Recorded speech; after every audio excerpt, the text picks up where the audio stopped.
Bad audio day, I'm afraid.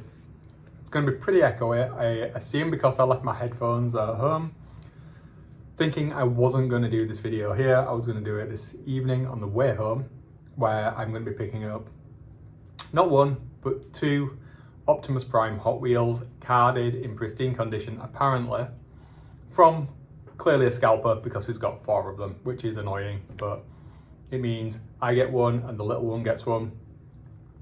And that's all that matters, and I can put mine carded in a display cabinet with all of my other Optimus Prime stuff, so I'm happy about that.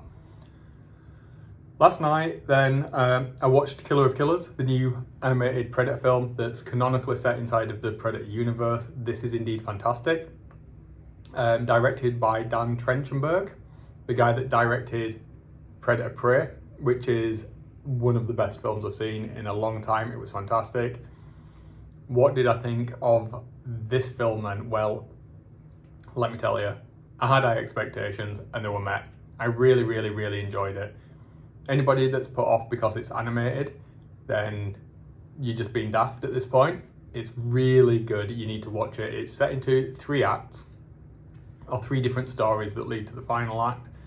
And it's going to be canonical in the universe as it is. There's a couple of Easter eggs in there that are really nice. They're really subtle. It's not packed with Easter eggs, but the ones that you do see, if you're a fan of the franchise, are really kind of cool.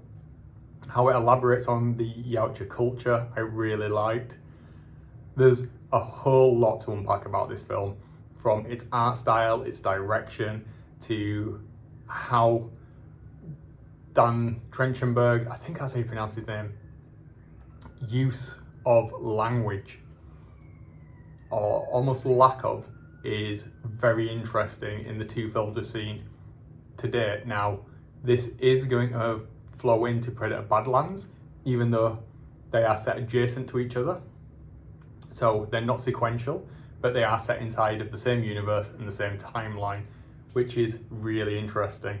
If you watch any of the interviews with the director, Dan Trachtenberg, some of the things that he says are really, what's the word, enlightening to what he's doing with the universe, how he's elaborating on what we've got and taking fan direction. So as an example, the Grendel King Predator at the end looks like he's wearing a cloak of alien tailbones.